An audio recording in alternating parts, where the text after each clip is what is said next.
Hi, friend. Dr. Brook Sheehan with another episode of Your Body Speaks. We are talking about the perceiving and the pulsing and how your body interprets these signals. It's always perceiving and it's always pulsing. And this continues our series on the ingings, the amazing ingings of your body. So, how does your body sense and respond to the world around it? How does your heart keep everything in motion? This episode, we are going to dive into that magic. But before we get started, let's briefly recap what we spoke about in last week's episode. We spoke about the contracting of skeletal muscles as well as the relaxation of those, right? And the connection of the nervous system and how all of those pieces form together to create the uniqueness of who we are. So let's get started with the very first inging of today's episode, perceiving. How does your body interpret signals from the external environment around it? And how is that information assimilated when it gets into the body? We are familiar, generally speaking, with five senses. This is something we hear about from an early age, maybe in younger grade school levels, about five senses: our hearing, our smell, our sight, our touch, our taste. All of these senses are something that we have come to know and understand on a general level. But did you know there's actually two extra senses that the body utilizes to perceive not only things that are going on in the internal environment, what's going on in the body, but also things to know about where it is in space? Those two different senses that we're going to talk about today as well, so a total of seven, is going to be interoception, the body's internal ability to know signals that are happening inside. And then the external stuff with proprioception.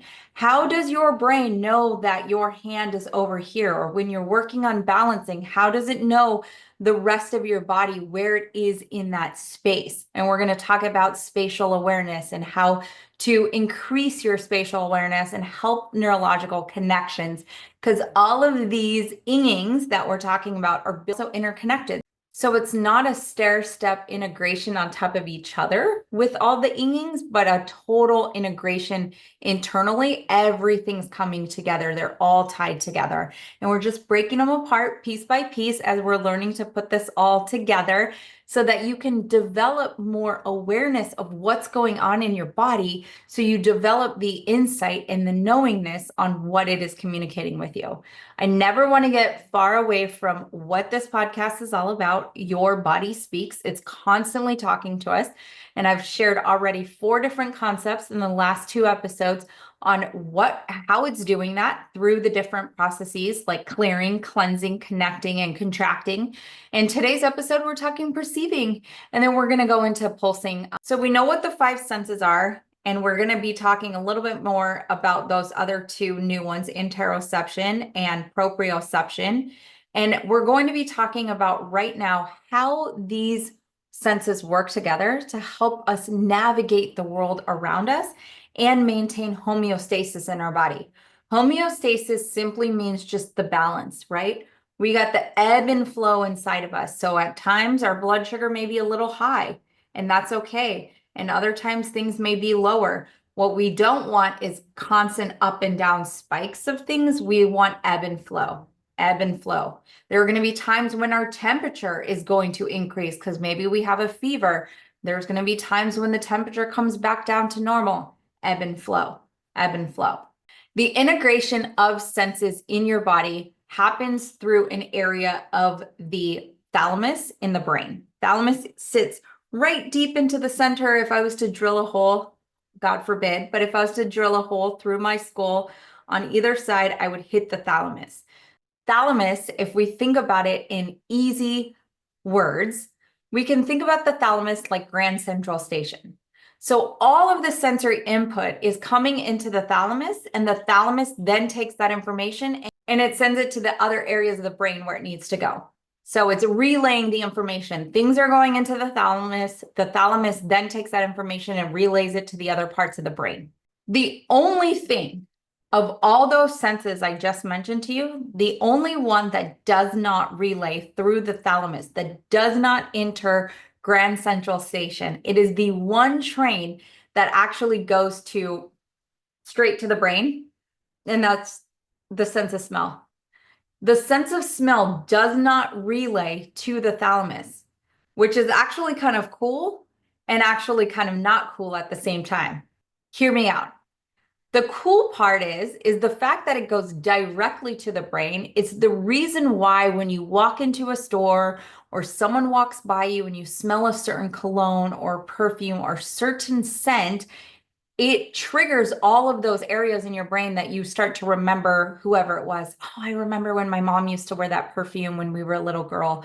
I remember being here. It starts triggering all these different memories because that sense of smell activated the brain right away, did not relay through the thalamus. And you got this floodgate of emotions. You got the floodgate of memories open. And you're now kind of going down that road of like, whoa. And hopefully it's eliciting good memories. Although the sense of smell, when I say it's not so cool, can actually elicit bad memories, and it can send you down a dark, deep hole that you then have to like get yourself out of, utilizing mental and emotional techniques to like pull yourself through that. So the other uncool thing about it going directly to the brain is that if you smell any sort of toxic chemicals or anything, you are getting exposed directly to the brain that's impacting you. So a lot of times it can elicit a headache right away or feelings of fatigue and so forth. So it's not a good thing in that regard, but there is a reason why we've been designed that way. And I want to quickly share this with you. Is the sense of smell actually allows us the ability to be able to tell if something is soured, if something is poisonous, if something is not good for us. The fact that we have that sense of smell that we've been born with and generations long ago have had the same thing is it was a protective mechanism. So if there was an extra station, like Grand Central Station in the thalamus, that this sense had to go to, it took longer to get signaling back from the brain to determine whether that was good for us or not good for us. So as the thalamus is integrating all of these signals, except for smell, it is allowing us to respond appropriately to what's happening. So, for instance, when we talk about touch, touch can be light, soft, massage, gentle touch. Touch can also show up as like brunt force, uh, deep pressure, so forth. So our brain actually has a way of determining whether that was a nice, gentle, wow, this massage feels good, or oh my gosh, that person just punched me, or, why did they push into my skin so hard? All of those things, our brain has a way of interpreting those signals through that thalamus and integrating and allowing us to respond appropriately. Let's talk about right here some complementary functions of these systems. So vision and proprioception. Proprioception, I mentioned briefly earlier, is the way our body is able to know where all of the limbs are in space. So if I was to be standing here on one foot, my body knows where the rest of my limbs are. If I put my hand far out away from my body or behind my back, my brain knows that my hand is behind my back because of this proprioception sense that we have. So vision and proprioception work together this way. Our eyes, what we sense with our eyes, what we see with our eyes, helps us see where we're going. Well, proprioception has the sense of where our body position is, and it ensures coordinated movement. If you've ever walked, and we've all experienced this 100% across the board, where we are walking and we just trip, or we're walking and we run into something. We knew it was there, we saw it was there, but there was something that just got mismanaged in the brain, and we end up tripping over our foot, or we end up crashing into the piece of furniture. And we're like, dang it, I knew it was there. That's just little hiccups in the neurological function of that. But those two work hand in hand. Proprioception works hand in hand with a lot of the other senses, but vision and proprioception definitely complement each other. Hearing and vision complement each other. So sound actually helps us locate objects or events that may be out of sight. So we can hear certain things. As a mama, when you hear your baby crying, if your baby's in the other room, you hear that. And then the vision will identify the source of like, okay, it's coming from the bedroom, or that sound actually showed up in the kitchen. Is somebody else's kid here? Or what was that loud thump that hit the door, right? We are able to sense those things that are going on around us. We're able to perceive those things going on around us with hearing and vision complementing each other. Another one, touch and interoception. Interoception is the body's internal state that is signaling different things. So internally, the body is sensing where things need to be. I'm going to go through an example here in just a second, but I want to talk about how touch and interoception go together. So touch detects external changes like the temperature, while interoception monitors internal states like hunger or thirst. So the way that these work together is they guide responses like putting on a jacket when it's cold or drinking water when we're dehydrated. Those internal signals are telling us to do something based off what's going on internally, but sometimes based off what's going on in the external, like putting on a jacket when it's cold outside, if it senses cold air. Another one for interoception to really kind of hammer this point home is the urge or the feeling that you have when you need to use the bathroom. Whether you need to release your bladder or your bowel movements, those are actually being signaled by the insides of the body. The bladder is filling up, the cells are expanding on that bladder. As soon as they reach a point, it signals to the brain, we need to release this.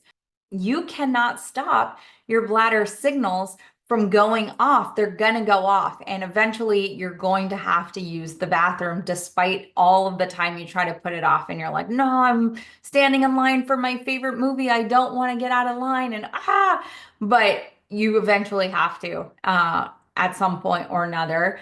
We've all been in situations like that, and that's interoception going on in your body. But what happens when there is too much sensory information coming in? This is a concept called sensory overload, and it is a very, very real thing. It happens if there's too much touch. It happens if there's too many things coming into the eyes. It happens if there's so much loud stimuli, noise coming in. All of these different things. There could be a sensory overload in flavors in your mouth, like, oh my gosh, every seasoning was used in this dish. WTF, I can't even sort through what's here. It's like throwing your whole system out. What happens when we enter in those sensory overload? Our brain starts to shut things down. It is getting overly stimulated that it begins to almost try to quiet the noise as best as it can. And when I say noise, I'm not just talking about the noise of you hearing my voice right now. I'm talking about noise in the sense of all of the stimuli coming in at you at one time. So the brain goes into oversensory mode and it starts kicking off those breakers, the breakers in your house that the lights shut off when you have too much electricity running through an electrical circuit. The brain will do that kind of stuff because it can no longer handle everything that's coming at it. A lot of symptoms that will show up when these senses get overwhelmed are like physical fatigue, headaches, anxiety, tension. You start feeling like you're going to start sweating, like breaking out into profuse sweating. Like you may not be able to hold your belly. You may not be able to keep the food that you just ate in your belly. It may be coming up, or you might feel nauseous. All of these things can happen if there's too much sensory input coming into the brain. And the brain has a beautiful way of having this symphony of gas pedal, brake pedal, gas pedal, brake pedal, gas pedal, brake pedal. And so it's got these on switches and these off switches, on switches and off switches. We do not want our nervous system going into red line. Red line means it's way up here, ready to just get triggered every step of the way. This is what you see happen with highly sensitive people. And I don't mean highly sensitive in the emotional capacity. I mean highly sensitive of people who wear certain clothing and they can't, like, they can feel every single texture of every single fabric line on it, or they feel the tags. They're very sensitive to that. Or they have to wear dark glasses when they go into the room because their eyes are just picking up so many signals.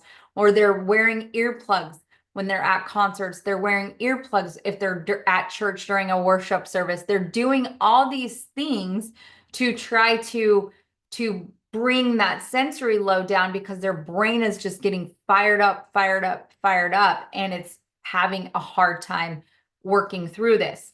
That is the way the brain is designed to actually be able to keep itself going and not find itself in a state of overwhelm. So how can we care for our senses? Every single one of them. All 5 that we already know about, and the 2 new ones that I just shared with you, interoception and proprioception. How can we keep our senses cared for in the digital age?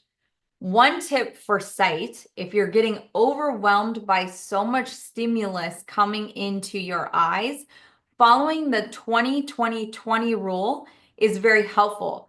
This is especially helpful for people who are working in front of screens all the time.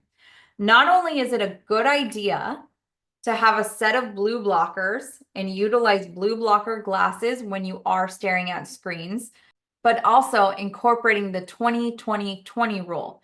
So you look 20 feet away for 20 seconds every 20 minutes. So you've been looking on your screen for a long time, then you look 20 feet away, 20 seconds, and then come back to your screen.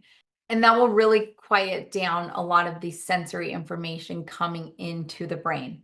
The other thing for sound is wearing headphones in loud settings. So I don't think it's a bad idea to wear headphones when you're at concerts or when you're in really loud settings, or monitoring your headphone volume levels. You don't want to have your headphones super loud and you're rocking out to your favorite tunes, but they're at screaming level constantly. You're getting that loud noise coming in.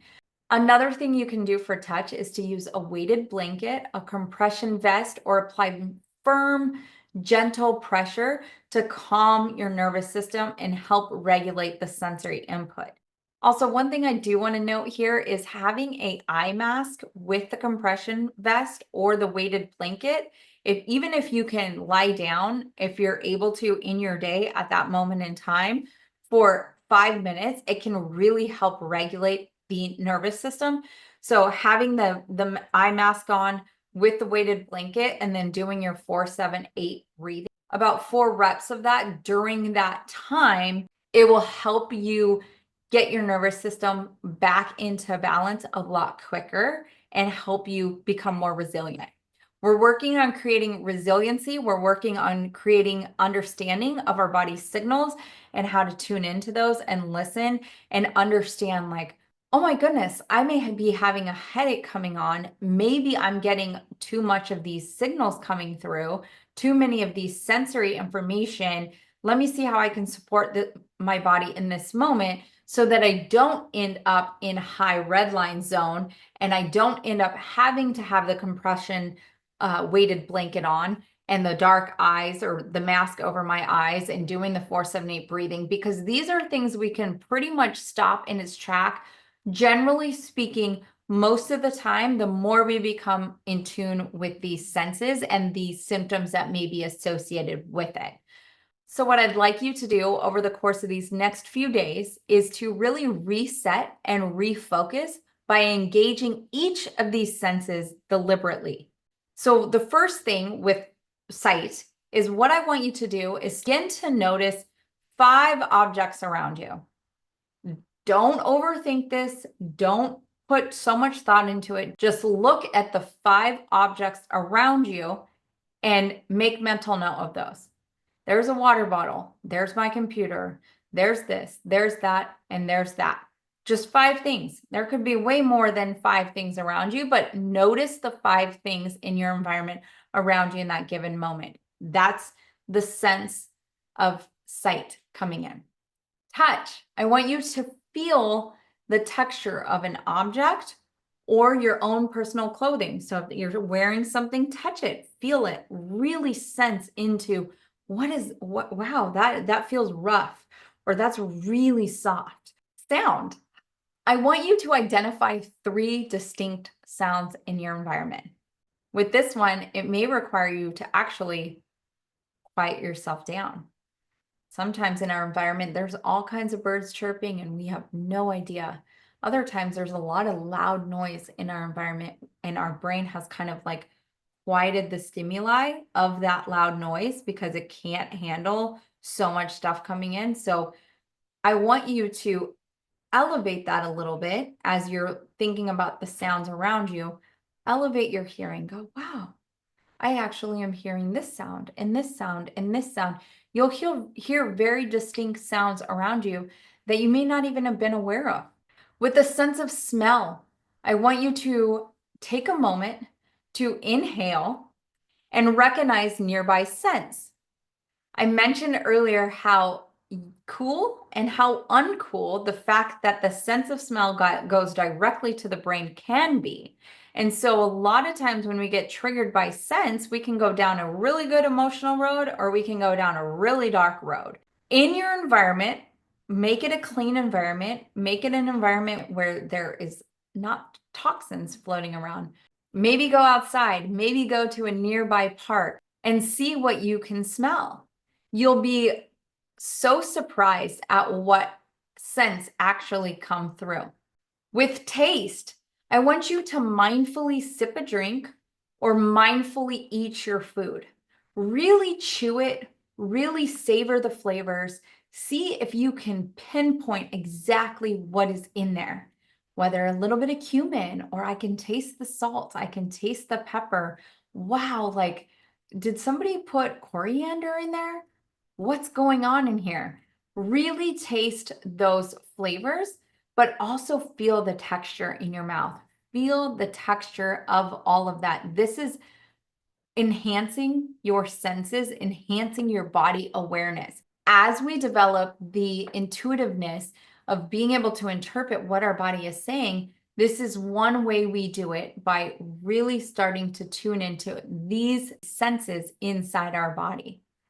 Another thing with interoception, the inside of our body's ability to know what is going on with it, I want you to honor your body's cues. Don't try to push through its signals. It's telling you something for a reason. So if you start tuning inwardly into your body and think, is my bladder full? Do I feel my bladder kind of filling up? Not in a weird kind of way, but sometimes we have those inkling feelings like, yeah, I should probably use the restroom. And other times maybe we don't feel anything. Or am I thirsty? Am I a little dehydrated? Did I drink enough water today? Tune into those interoceptic responses. Your body is telling you something. And the last one with proprioception, the way to reset and refocus your attention on this is through playing sports. Although if you're playing a really fast combat sport, it might be hard for you to be like, oh, my hand's over here or my leg's over there, so forth. But playing sports, solving puzzles, picking up a puzzle piece from one side of the table and putting it into the other, your brain knows exactly where your hand is, where your legs are. Resistance exercises, games like Twister, playing games like Twister, doing some balance training, all of those things help heighten your spatial awareness, heighten your proprioception state. They send good signals to the brain when we do this refocus and reset. So we're not doing anything to overstimulate your nervous system.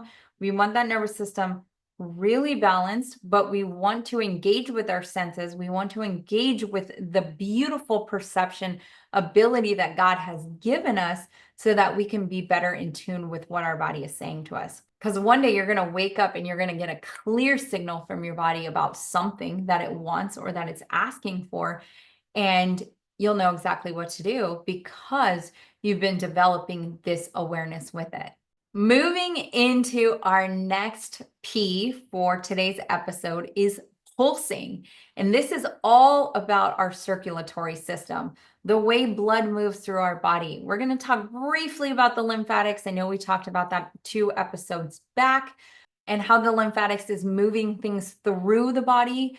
But this is all interconnected to our circulatory system. Our circulatory system functions, most people think, the heart. And yes, the heart has a big job in all of that, but it is more than just our heart. There are so many other factors and key pieces in our ability to keep pulsing as we go. The heart is pumping roughly 100,000 times a day. 100,000 times a day. It is pumping, pumping, pumping. Whether that is pumping deoxygenated blood to the lungs and then getting it back and pumping it out to the body as oxygenated blood, and then bringing all that information back into the heart and clearing through heart, lungs, going to the rest of the body, all the things.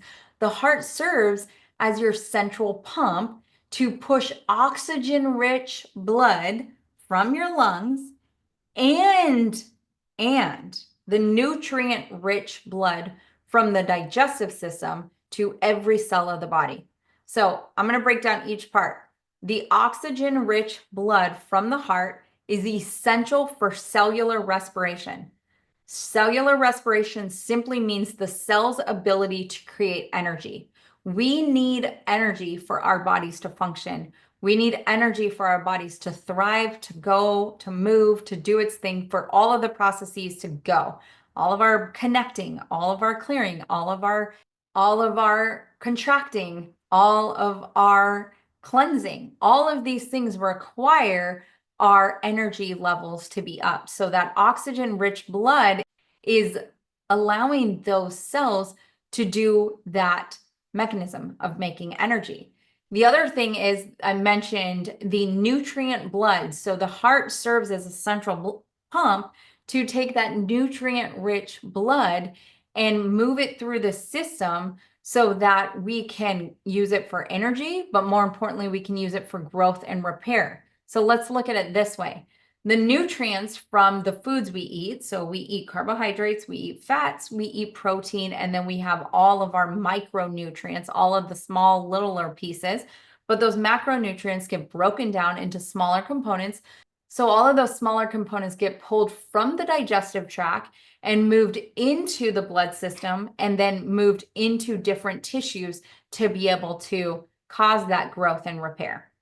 We need that to be happening. We want to be absorbing the food we eat. It's not about what you eat.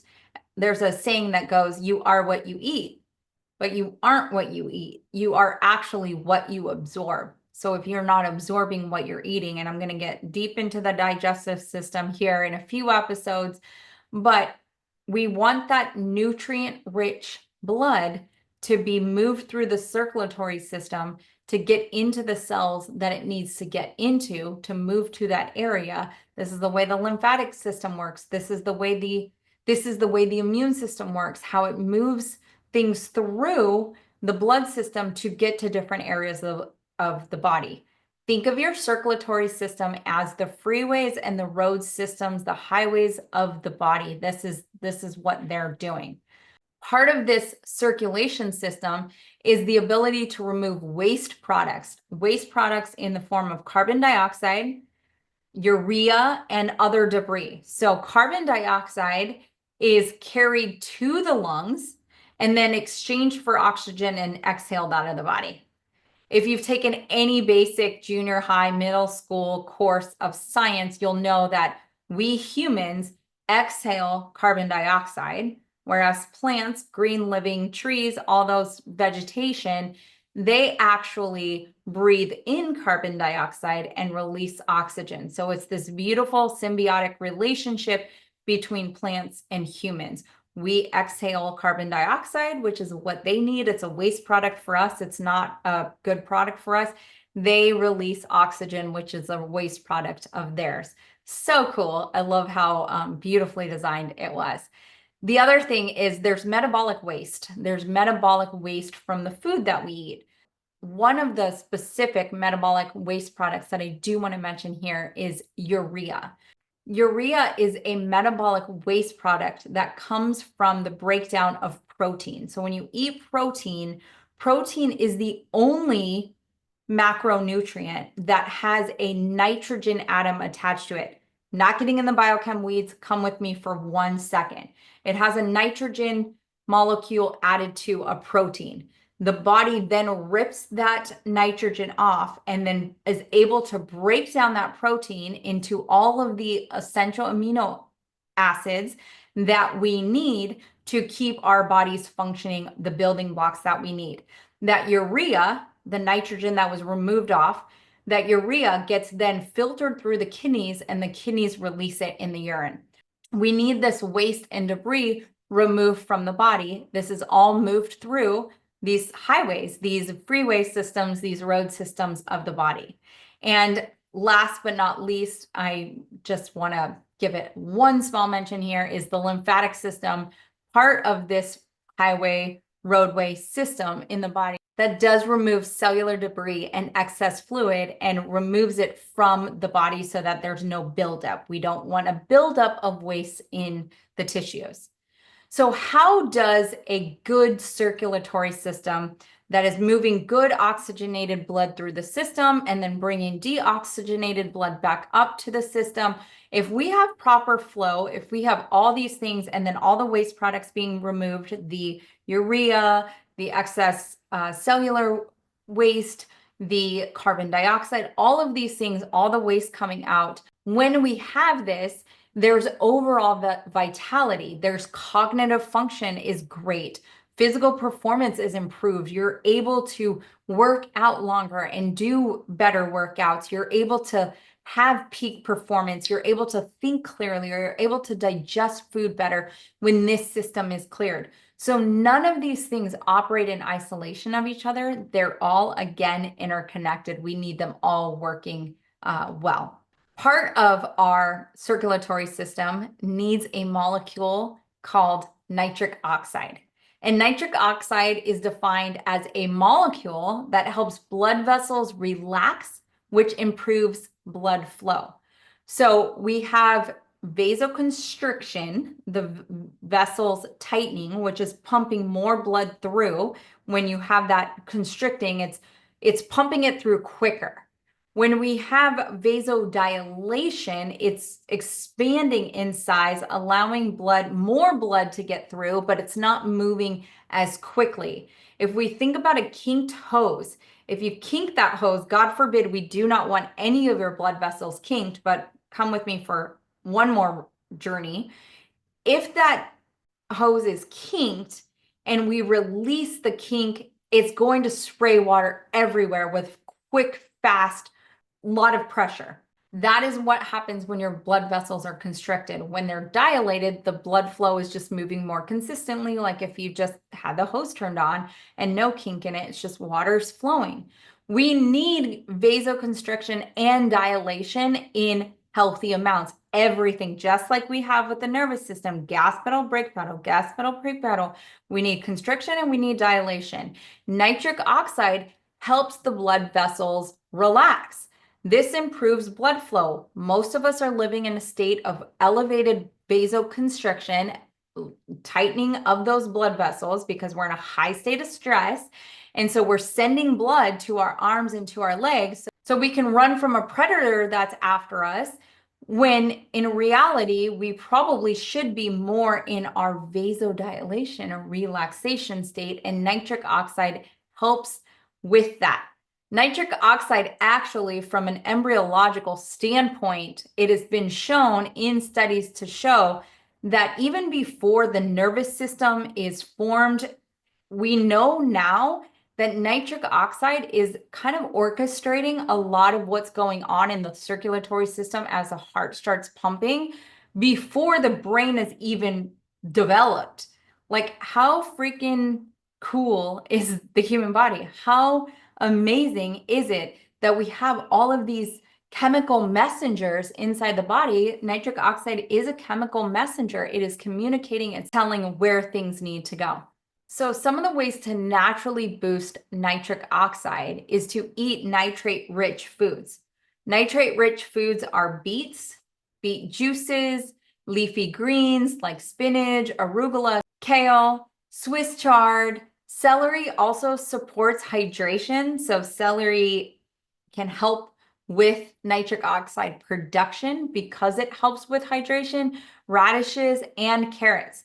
The other things that are also helpful are pomegranate and garlic. Those two are also helpful, although they don't actually like contain nitric oxide. They have the building blocks that helps you build nitric oxide and help you have healthy nitric oxide flow in your body. Another thing that helps increase nitric oxide is 478 breathing. If you know anything about Dr. Brook, she'll always tell you about 478 breathing. 478 breathing. The reason 478 breathing is so helpful is because so 478 breathing, if you didn't catch any of the prior episodes when I talked about this, is 4 seconds inhale, 7 seconds hold, 8 seconds exhale. When you are exhaling, double the amount of the inhale. So we inhaled for 4 seconds. Now we're exhaling for 8.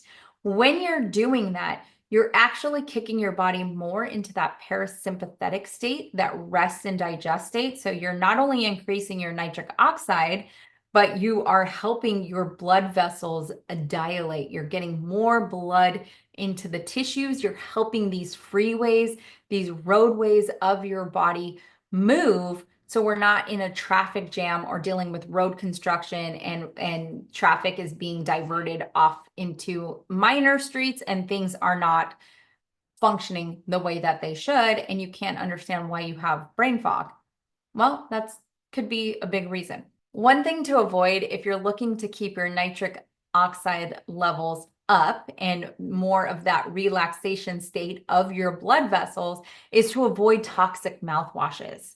Now, I say toxic mouthwashes because I'm thinking about things like Listerine and all the ones that you would find at CVS, your drugstores. Those things are chocked full of chemicals that wipe that good microbiome out of your mouth and actually make it harder for you to produce nitric oxide naturally.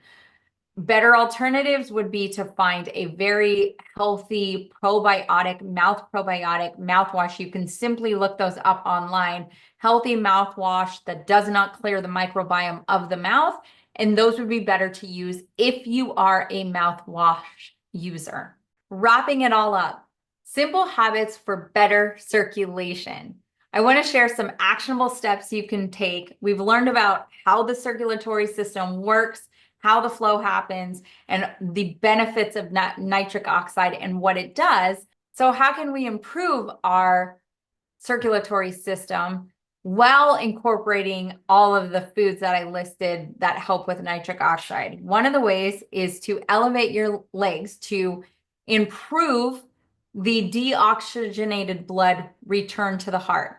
Our legs are fighting against gravity, and our legs have little pumps in them that pumps blood back up to the heart. And so that mechanism of that pumping is helping that blood return back to the heart.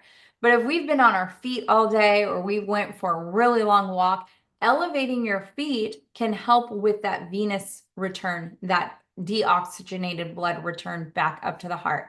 If you notice any swelling in your ankles, you can use compression socks to help really get that pumping mechanism going.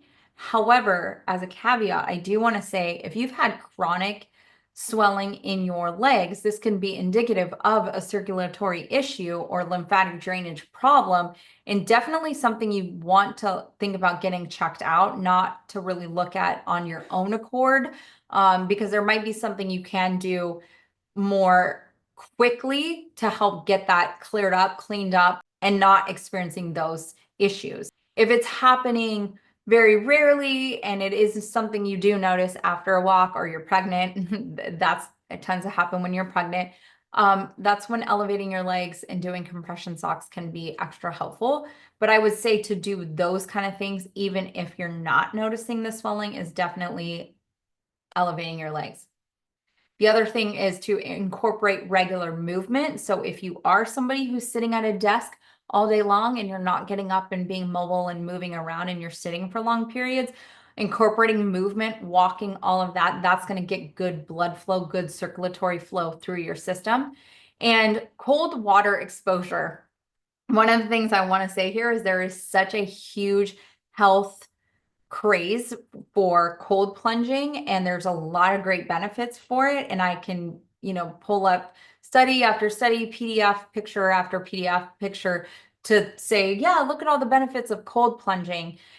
If you've been a listener of mine for a while, if this is the first episode you're listening to, or you will know that one of my biggest things, one of the things that Dr. Brook speaks about and will speak about until her deathbed, is that every single one of us is unique. And so just doing something because of X, Y, and Z study, this PDF, and trying to incorporate all these things into your life to where it becomes a full-time job. You're trying to cold plunge, you're lymphatic brushing, you're doing all the workouts, you're doing, breathing exercises in Tibet. You're like all these things happening. That's not realistic. That's not sustaining. That's not what it looks like. It is not an all or nothing approach. It is an approach that works for your body.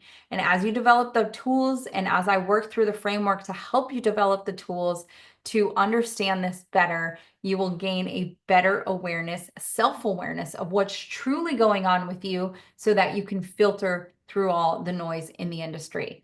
I digress.